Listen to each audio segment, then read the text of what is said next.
Bismillahirrahmanirrahim. Assalamualaikum warahmatullahi wabarakatuh.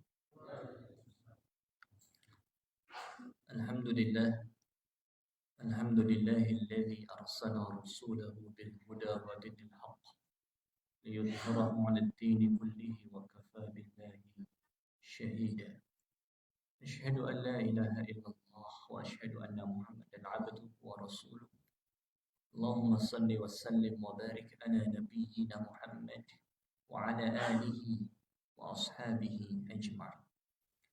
Jamaah salat maghrib yang dicintai oleh Allah, puja dan puji syukur marilah kita panjatkan kehadirat Allah Subhanahu wa taala yang masih berkenan melimpahkan kepada kita kenikmatan, taufik dan hidayah sehingga Allah mudahkan langkah kita menuju majelis yang mulia ini. Salawat beriring salam marilah kita sanjungkan, kita haturkan kepada junjungan kita, tauladan kita, baginda Nabi Allah Muhammad sallallahu alaihi wasallam yang pada malam ini kita akan pelajari sirahnya mulai dari masa sebelum beliau dilahirkan. Tapi sebelumnya kita akan bahas dulu mengapa kita penting belajar sirah. Apa makna sirah? Sirah bermakna memiliki arti biografi atau jalan hidup atau sejarah hidup baginda Nabi Allah Muhammad sallallahu alaihi wasallam. Dan mengapa penting kita mempelajari kehidupan Nabi? Karena Nabi itu makhluk yang terpilih, makhluk yang istimewa. Khairul khalqillah, sebaik-baik makhluk. Bahkan jika dibandingkan dengan nabi yang lain, nabi kita itu punya keistimewaan. Kalau nabi-nabi sebelumnya hanya diutus oleh Allah khusus untuk satu kaum saja. Contohnya Nabi Hud. Nabi Hud itu diutus untuk kaumnya, kaum 'Ad. Nabi Lut diutus untuk kaumnya, kaum Sudum atau kaum Sodom. Nabi Musa diutus untuk kaumnya Bani Israel. Tapi Nabi Muhammad dalam Quran surah Saba ayat 28 Allah berfirman, A'udzubillahi minasyaitonir rajim. Bismillahirrahmanirrahim. Wa ma arsalnaka illa kaffatan linnas. Wa ma arsalnaka, tidaklah kami mengutus kamu. Kamunya siapa? Kamunya Muhammad. Illa, kecuali engkau itu diutus untuk kaffatan linnas, untuk semua manusia. Basyira, baik sebagai pembawa berita gembira, wa nadhira, maupun sebagai pemberi peringatan. Walakin aktsaran nasi la ya'lamun. Walakin, akan tetapi, aktsaran nasi, kebanyakan manusia, la ya'lamun, tidak mengetahui. Yang kedua, surah Al-Anbiya ayat 107, Allah Subhanahu wa taala berfirman, kalau tadi Allah menggunakan bahasa untuk seluruh manusia, kaffatan linnas, maka dalam surat Al-Anbiya ini Allah Subhanahu wa taala berfirman, "Wa ma arsalnaka illa rahmatan lil alamin." Tidaklah kami mengutus kamu wahai Muhammad kecuali kamu itu diutus sebagai rahmat bagi rahmatan lil alamin, bagi seluruh alam semesta. Maka kalau kita ingin menjadi orang yang besar, ingin menjadi orang yang hebat, maka sudah ada role modelnya, yaitu baginda Nabi Allah Muhammad sallallahu alaihi wasallam. Alasan yang kedua, tadi bicara role model, maka role model ini pun dibahas oleh Allah dalam Al-Quran surah Al-Ahzab ayat 21. Allah berfirman, A'udzubillahi minasyaitonir rajim. Bismillahirrahmanirrahim. Laqad kana lakum fi Rasulillah. Laqad kana lakum, sungguh telah ada buat kamu semua, fi Rasulillah, dalam diri Rasulullah sallallahu alaihi wasallam, uswatun hasanah. Apa bu uswatun hasanah? Suri tauladan, contoh, role model yang baik. Untuk siapa? Liman kana yarjullah. Role model uswatun hasanah, contoh teladan untuk liman kana yarjullah, mereka yang mengharapkan rahmat Allah, mengharapkan kasih sayang Allah, wal yaumal akhir, dan mengharap akan datangnya hari akhir, hari kiamat sebagai bentuk pembalasan terhadap amal-amal solehnya. Wa dzakarallaha katsira, dan mengingat Allah katsira, dengan zikir yang banyak. Jadi yang pertama tadi, Nabi itu diutus untuk semua manusia sebagai rahmat bagi semesta alam, juga sebagai suri tauladan. Yang berikutnya, yang ketiga, kenapa penting belajar surah Nabi? Supaya kita bisa mengikuti Nabi. Karena Allah Subhanahu wa taala berfirman dalam Al-Qur'an surah Ali Imran ayat 31. A'udzu billahi minasyaitonir rajim. Bismillahirrahmanirrahim. Qul, katakanlah, in kuntum tuhibbunallah, apabila kalian mencintai Allah, fattabi'uni, maka ikutilah aku. Maknanya ikutilah Nabi. Yuhibbukumullah, yang dengan kita mengikuti Nabi, yuhibbukumullah, niscaya Allah akan mencintai kita. Wa yaghfir lakum dzunubakum, dan Allah akan mengampuni dosa-dosa kita. Wallahu ghafurur rahim. Wallahu, dan Allah Al-Ghafur, Maha Pengampun, Ar-Rahim, Maha Penyayang.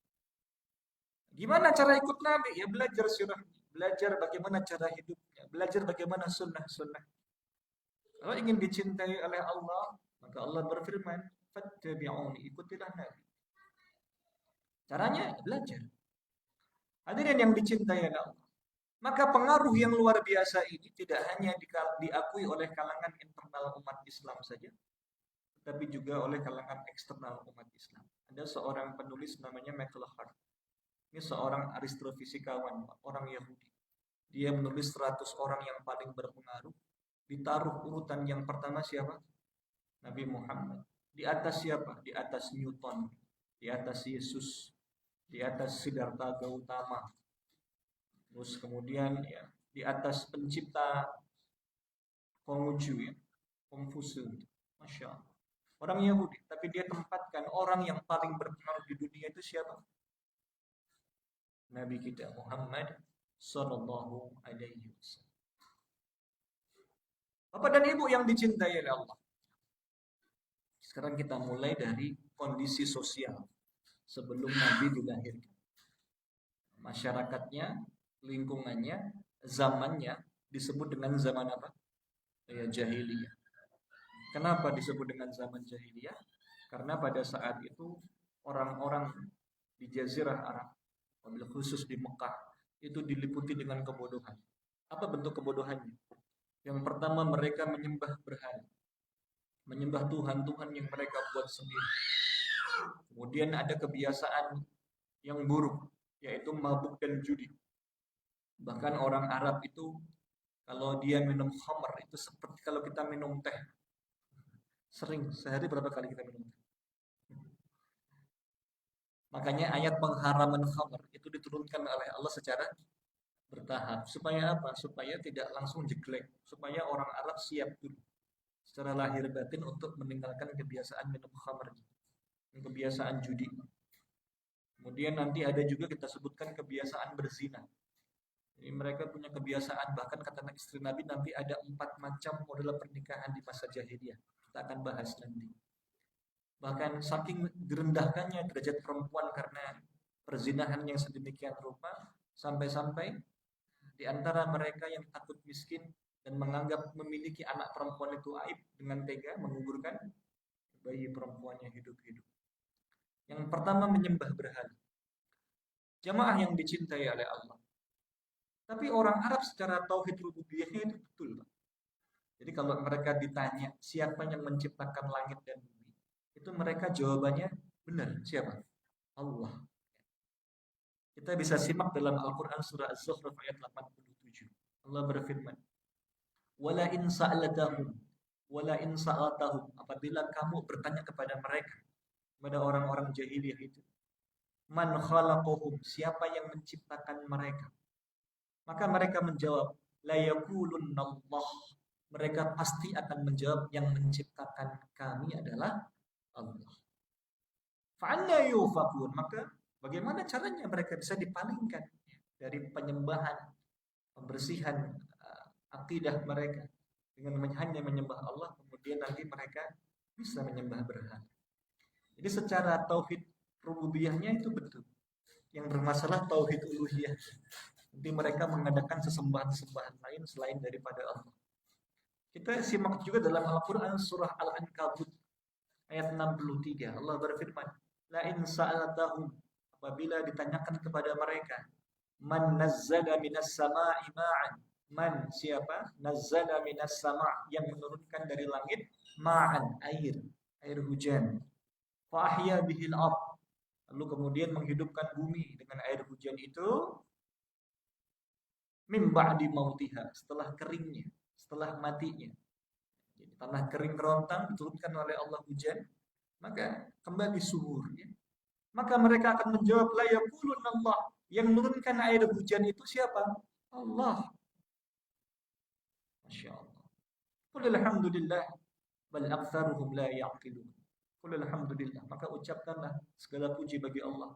Bal aktsaruhum la yaqilun. Banyak di antara mereka tidak berpikir. Jadi mereka kenal Allah, mereka tahu yang menciptakan alam semesta ini, yang mengatur dunia ini tuh Allah. Apa salahnya mereka?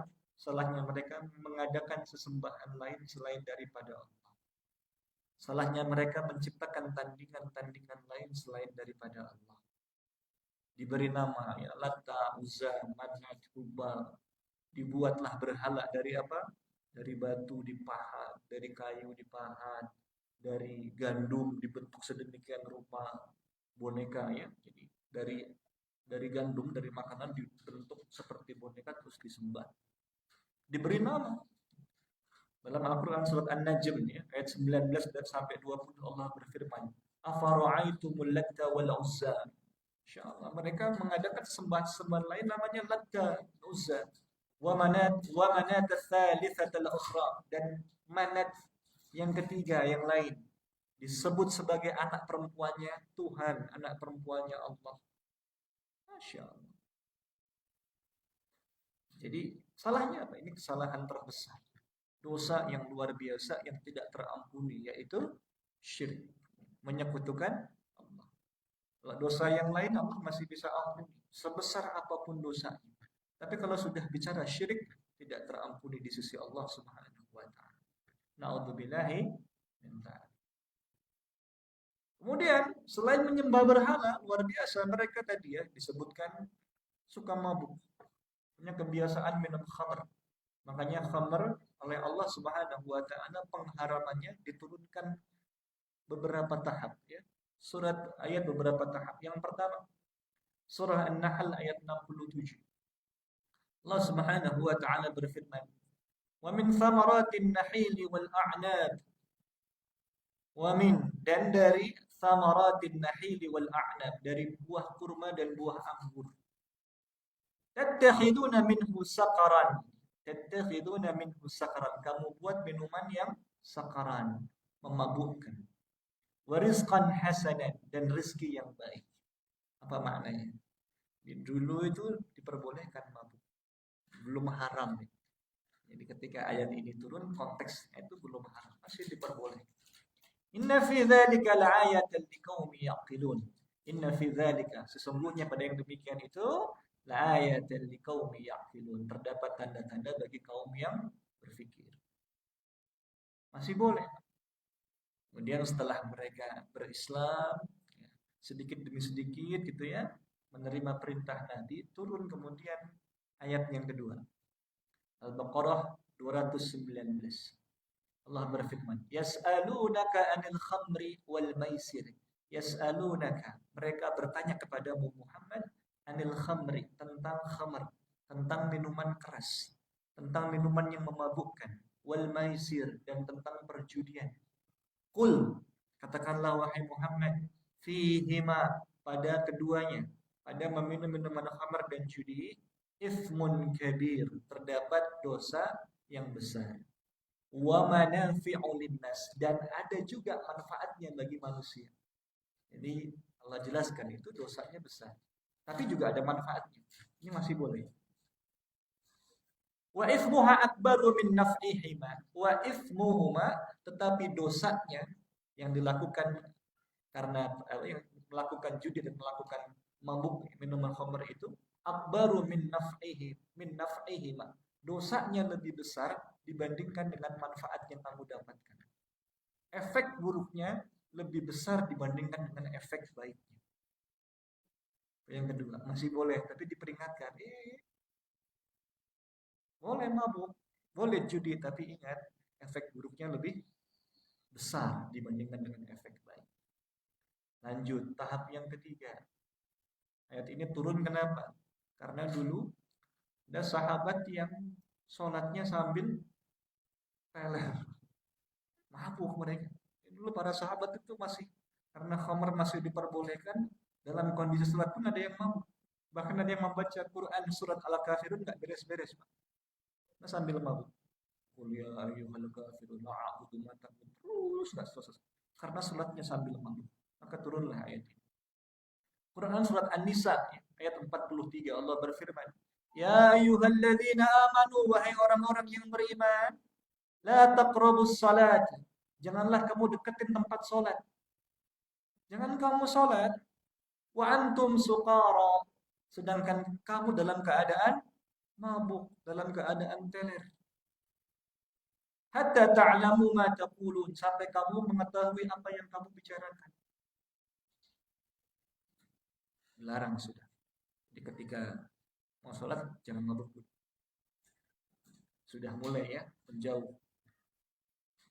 Sudah mulai bisa meninggalkan kebiasaan mabuknya, sudah mulai jauh dari kebiasaan mabuknya, maka turunlah tahapan terakhir dari pengharaman khamr secara total. Surah Al-Maidah ayat 90. Allah berfirman, A'udzu billahi minasyaitonir rajim. Bismillahirrahmanirrahim. Ya ayyuhalladzina amanu, wahai orang-orang yang beriman, innamal khamru, sesungguhnya pada khamr itu, pada minuman bukan itu, wal maisir, dan perjudian, wal ansabu, dan menyembah berkorban untuk berhala, wal azlamu, mengundi nasib dengan anak panah. Apa maknanya? Nah, orang Arab dulu kalau mau mengambil keputusan penting itu mereka ngundi. Misalnya, ini mau berangkat ngaji atau tidak? Nah, mereka ambil anak panah itu ditulis, yang satu berangkat itu tidak, terus dikocok. Kalau yang keluar nggak berangkat ya nggak berangkat. Kalau mereka mau berpergian, mereka undi dengan anak panah itu. Ya ayyuhalladzina amanu innamal khamru wal maisiru wal ansabu wal azlamu rijsun, adalah hal yang kotor, hal yang keji. Min amali syaitan, dan termasuk dalam pekerjaan setan. Fajtanibuhu, maka jauhilah. Jauhilah khamr, jauhilah judi. Jauhilah berkorban untuk berhala. Jauhilah menyebar anak panah. La'allakum tuflihun, agar kalian menjadi orang-orang yang beruntung. Ini menunjukkan dulu masa jahiliyah betapa orang sangat senang minum khamr. Yang ketiga, apalagi? Yang berikutnya zina. Mereka juga hobi berzina. Bahkan kata istri Nabi dalam hadis, saya bacakan hadis. Anna Aisyah, sesungguhnya Aisyah. Siapa Aisyah? Istri Nabi. Putrinya Abu Bakar. Radhiyallahu anha, semoga Allah meridainya. Zaujan Nabi sallallahu alaihi wasallam, yang merupakan istri Nabi sallallahu alaihi wasallam.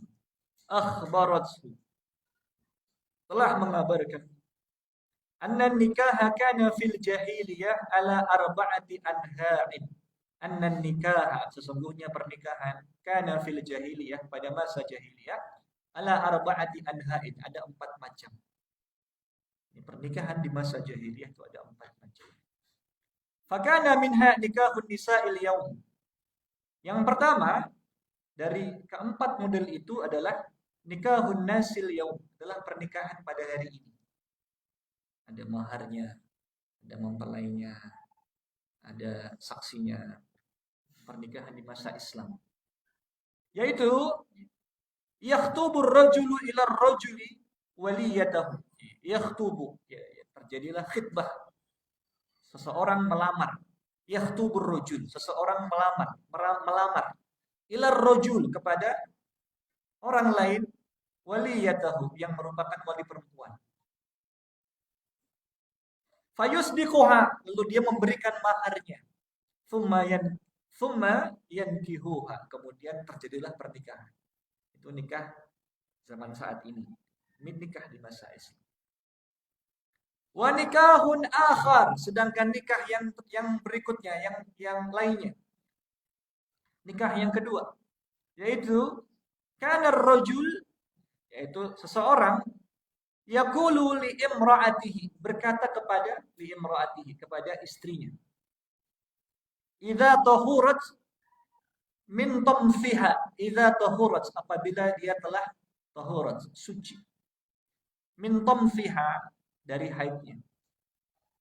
Apa dia katakan? Apa sang suami bilang kepada istri yang telah suci itu? Suaminya bilang, arsili ila fulan. Arsili ila fulan. Pergilah kamu kepada fulan. Maknanya pergilah kamu kepada laki-laki yang lain. Fastabdi'i minhu. Masya Allah. Fastabdi'i minhu. Kemudian perempuan ini berhubungan intim dengan laki-laki yang suami itu menyuruh istrinya pergi kepada laki-laki. Wa ya'taziluha zawjuha, dan suaminya meninggalkannya. Wala yamassuha abadan, dan tidak menggauli istrinya selama itu, hatta sampai yatabayyana hamluha min dzalikar rajul. Hatta sampai yatabayyana, telah jelas, hamluha, istrinya itu hamil, min dzalikar rajul, dengan laki-laki yang dia suruh berhubungan tadi. Masya Allah. Alladhi tastabdi' minhu. Fa'idha tabayyana hamluha. Fa'idha tabayyana hamluha. Apabila telah jelas kehamilannya. Udah benar, udah enggak mens, jelas hamil. Asabaha zawjuha in ahabba, baru dia menggauli istrinya apabila dia berkenan, apabila dia mau melakukan. Wa innama yaf'alu dzalik, wa innama yaf'alu dzalik, dan dia melakukan hal semacam itu raghbatan fi najabatil walad, dengan tujuan ingin mendapatkan najabatil walad, anak yang unggul, anak yang cerdas, anak yang tampan. Jadi kalau ingin punya anak yang kulitnya putih, hidungnya mancung, ya dia incar ke laki-laki. Nah, kamu silakan berhubungan sama dia. Ini kalau sudah hamil, dia lahir diakui ini anakku loh. Padahal bukan.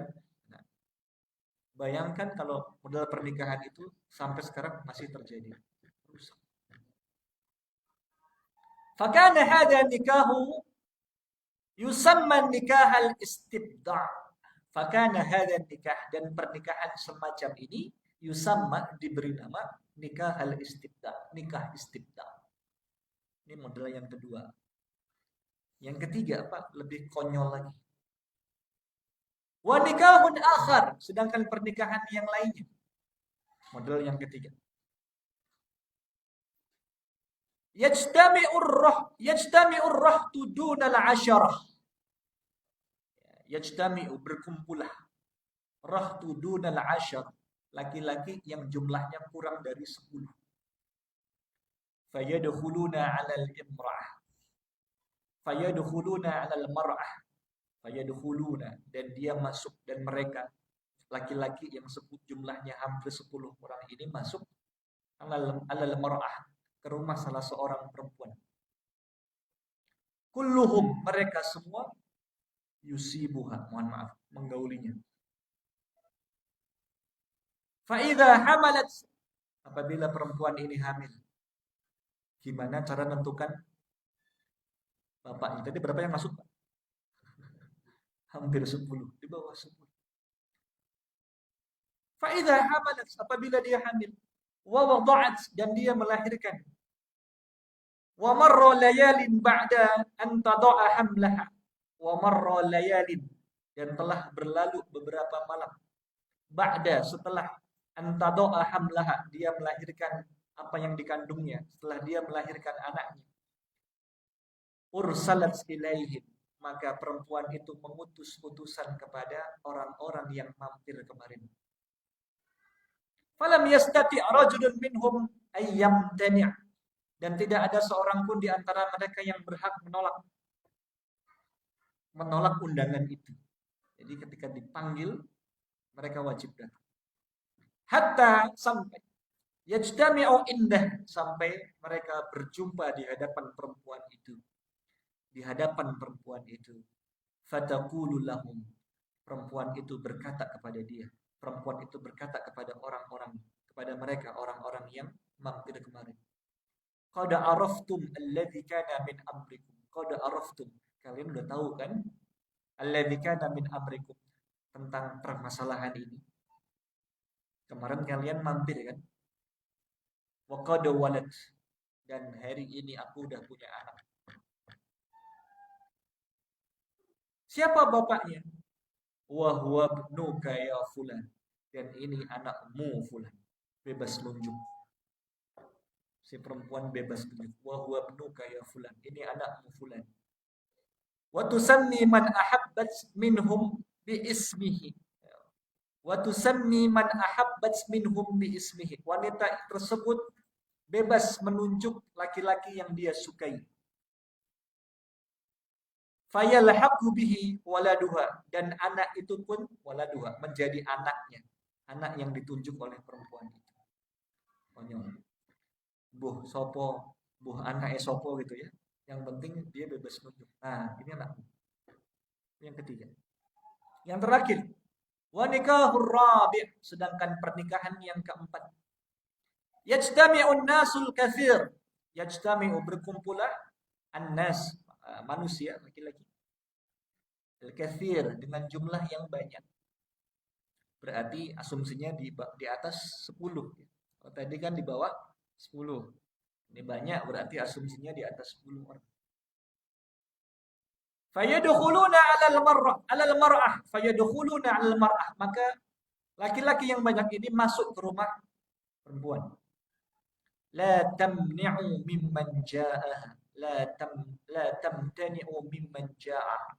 Dan perempuan itu tidak boleh menolak laki-laki yang datang. Wa hunnal baghaya, dan perempuan ini mohon maaf adalah perempuan tuna susila. Mereka adalah BTS, pelacur.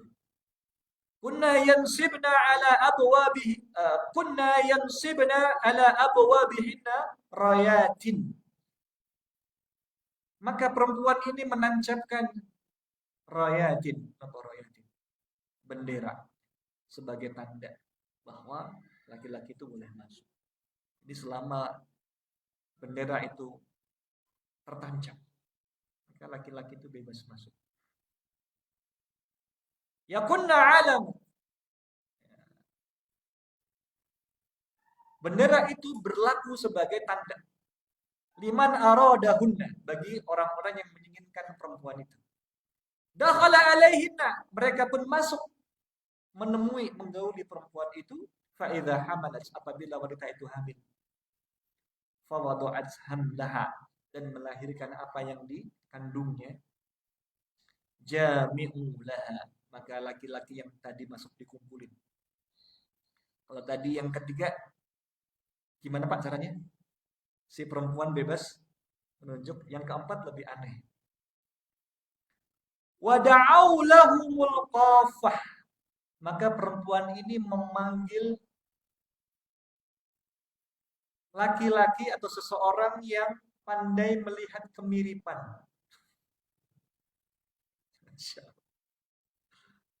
Tsumma alhaqu waladaha, kemudian orang yang pandai melihat kemiripan ini menunjuk, oh ini itu mirip sama yang itu anak. Masya Allah. Masya Allah. Billadhi yarawna, kepada orang yang mereka lihat mirip, itu anaknya. faltafahu, lalu dia mengambil anak itu, wadu iya benahu, dan anak tersebut dipanggil sebagai anaknya, anak yang dia tunjuk, bapaknya itu. La yamtani'u min dzalik, dan yang ditunjuk tidak boleh menolak. Bukan ayat sopo saya penting karena ramalnya bener kok. Nauzubillah. Falamma ba'atsallahu Muhammad sallallahu alaihi wasallam, dan ketika Allah mengutus Muhammad sallallahu alaihi wasallam sebagai nabi dan rasul, hadama nikah ahli jahiliyah kullu. Hadama nikah ahli jahiliyah kullu. Nabi menghancurkan model pernikahan jahiliyah yang 3 tadi. Nomor 2, nomor 3, nomor 4. Illa kecuali nikah ahli Islam yaum, kecuali pernikahan Islam yang terjadi pada hari ini. Pertama, Masya Allah, luar biasa. Makanya perempuan di masa itu dianggap sebagai warga kelas 2, Pak. Warga kelas 2. Nah, dianggap sebagai makhluk yang hina. Cuma bisa ngabisin uang, tidak bisa kerja, tidak prestis, nggak bisa perang, nggak bisa membantu membalaskan dendam, tidak bisa bekerja. Maka apa yang terjadi? Kita bisa buka surah An-Nahl ayat 58 sampai 59. A'udzubillahi minasyaitonirrajim. Bismillahirrahmanirrahim. Ayat ini menceritakan tentang ekspresi seorang ayah di masa jahiliyah yang mendengar kabar kalau istrinya melahirkan bayi perempuan. Wa idza busyira ahaduhum bil unsa. Wa idza busyira ahaduhum, apabila mereka mendengar kabar, apabila salah seorang di antara mereka mendengar kabar bil unsa, yaitu dengan lahirnya anak perempuan, apa yang terjadi? Dhalla wajhuhu muswadda. Dhalla wajhuhu muswadda. Tiba-tiba muka mereka menjadi hitam. Maknanya merah padam. Raut mukanya menunjukkan amarah. Jadi Bapak, kan kita sering kalau lihat orang marah itu rasa mukanya beda. Tiba-tiba jadi merah padam, marah, ngampetnya luar biasa. Kenapa? Wahwa kadzim. Karena amat marahnya disebabkan mendengar berita itu. Yatawara minal qaum. Tidak cukup sampai di situ. Yatawara minal qaum. Dia pun menyembunyikan diri dari kaumnya. Ngumpet di rumah. Nggak keluar. Karena punya anak perempuan dianggap satu aib. Min su'i ma busyira bihi. Min su'i, dari buruknya ma busyira bihi, kabar yang dia dengar. Kemudian ayumsikuhu ala hunin. Ayumsikuhu ala hunin. Gimana nih? Apakah saya akan memelihara anak ini? Apakah saya akan membesarkan anak ini? Am yadussuhu fit turab. Atau saya akan menguburnya hidup-hidup dalam tanah. Kebiasaan orang jahiliyah. Di antara mereka yang dengan tega, takut miskin, menganggap anak perempuan sebagai satu aib, dengan tega memilih opsi yang kedua, yaitu mengubur bayi perempuannya hidup-hidup. Ala sa'a ma yahkumun. Ketahuilah alangkah buruknya apa yang mereka tetapkan itu. Kemudian At-Takwir ayat 8 sampai 9. Allah berfirman, wa idzal mau'udatu su'ilat. Wa idzal mau'udah, dan apabila bayi-bayi perempuan itu su'ilat, ditanya sama Allah. Besok ketika di hari kiamat dibangkitkan mereka. Korban-korban pembunuhan yang dikubur hidup-hidup itu ditanya sama Allah. Bi ayyi dzambin qutilat. Bi ayyi dzambin qutilat. Atas dosa apa tuh kamu dibunuh? Untuk menghukum bapaknya, untuk menghukum orang tuanya itu. Nauzubillah. Bapak dan Ibu yang dicintai ya. Kondisi masa jahiliyah ini apakah terulang hari ini kira-kira kebiasaan ini? Coba lihat. Jadi orang jahiliyah kebiasaannya apa? Yang pertama mabuk. Terulang nggak hari ini? Oh terulang. Terang-terangan dijual nih minuman keras. Outlet apa? Outlet apa itu? Dua, tiga. Itu yang offline. Alhamdulillah kemarin sudah ada instruksi gubernur ditutup. Cuma kan ada yang online. Kalau yang online gimana tutupnya? Masya Allah. Kalau online bungkusnya lebih lebih hebat. Dibungkus seperti es teh begini. Nampaknya es teh pas diminum. Napa balik? Zina. Terang-terangan hari ini sih. Bahkan mohon maaf ya, dengan bangga gitu kan, merekam aktivitas perzinahan. Kita lihat di televisi banyak yang ditangkap karena kasus merekam video asusila. Bangga dengan maksiat yang mereka perbuat. Nggak malu lagi. Terulang kondisi jahil. Kemudian ya, kalau zaman dulu itu di masa jahiliyah nunggu lahir dulu baru dibunuh. Lahir perempuan dikubur. Sekarang belum lahir dari aborsi. Dulu di Jogja, ya, awal-awal saya kuliah itu Pak, tahun 2012, tahun 2012 ya. Saya kuliah 2006, 2009 itu sering sekali di perempatan lampu merah itu ada iklan. Pernah nggak Bapak lihat iklan di lampu merah tempelan? Apa iklannya? Telat bulan, hubungi. Pernah nggak dulu? Itu dulu banyak sekali Pak. Telat bulan hubungi itu iklan apa ya kira-kira? Itu iklan aborsi. Dulu belum ada WA. Sekarang menjajakannya lebih leluasa karena ada internet.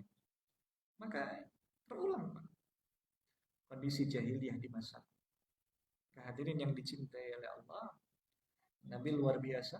Nabi mengubah tradisi ini menjadi tradisi yang begitu luar biasa. Mengubah zaman masa jahiliyah menjadi masa yang penuh dengan nur, penuh dengan cahaya Islam. Nanti kita pada pertemuan berikutnya akan membahas tentang proses kelahiran baginda Nabi Allah Muhammad Sallallahu Alaihi Wasallam. Baik, sebelum kita tutup, mari kita ulangi dulu biar tidak lupa. Jadi yang pertama, kenapa sebelum kenapa? Apa tadi arti sirah nabawiyah? Sirah artinya sejarah, sejarah nabawi, sejarah Nabi Muhammad Sallallahu Alaihi Wasallam. Mengapa penting belajar sirah? Yang pertama karena Nabi diutus untuk seluruh manusia. Nabi itu orang hebat. Karena diutus oleh Allah kepada seluruh manusia. Diutus sebagai rahmat bagi semesta alam. Alasan yang kedua apalagi? Karena Nabi itu suri tauladan, uswatun hasanah.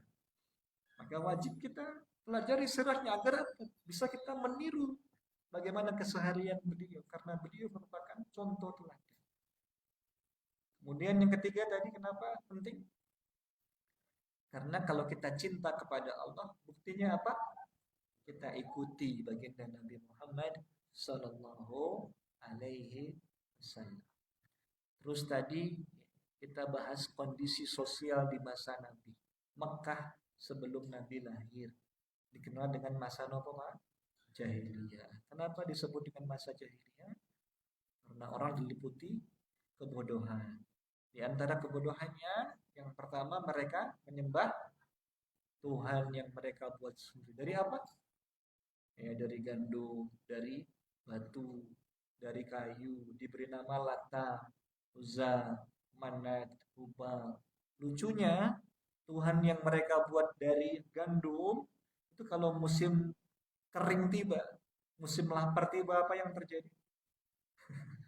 Satu persatu tubuh Tuhannya dipreteli Pak untuk dimakan. Sekarang ada nggak ya kebiasaan membuat Tuhan dari ketan gitu? terus dipotong gitu ya, terus dimakan. Masya Allah. Nah, terus apa lagi? Tadi ada kebiasaan apa? Mabuk, ya, kebiasaan mabuk. Bahkan pengharaman khamr jadi berapa tahap Pak? Ayatnya ada 4 tahap ya. Yang pertama boleh, yang kedua efek buruknya lebih besar dibandingkan dengan efek baiknya. Yang ketiga, jangan deketin tempat sholat di saat sedang mabuk. Yang keempat, baru diharamkan total. Kemudian tadi apa lagi? Zina. Ada 4 macam model nikah. Yang pertama tadi model pernikahan hari ini. Yang kedua, istibda. Nama istibda? Ya, ketika istrinya sudah selesai dari menstruasi, suaminya bilang apa? Sana pergi kepada mas siapa gitu, yang kulitnya putih, yang hidungnya mancung, yang pinter gitu ya. Sampai sampai hamil. Kalau sudah hamil baru kembali diakui dengan anaknya. Yang ketiga, ya di bawah 10 orang berkumpul sampai hamil. Kalau sudah hamil gimana tadi caranya? Ditunjuk. Yang keempat, dipasang apa Pak? Bendera sebagai tanda. Banyak orang ngumpul. Nanti kalau dia hamil gimana? Panggil tukang yang bisa melihat kemiripan. Ini anaknya siapa? Itulah kondisi jahiliyah. Sampai-sampai kemudian anak perempuan dianggap sebagai warga kelas 2 yang tidak layak sekalipun untuk hidup. Buktinya apa? Ada kebiasaan untuk mengubur bayi perempuannya. Demikian, semoga bermanfaat. Kurang lebihnya saya mohon maaf. Wabillahi taufiq wal hidayah. Wassalamualaikum warahmatullahi wabarakatuh. Isyaknya jam berapa? Oh iya, masih 5 menit lagi.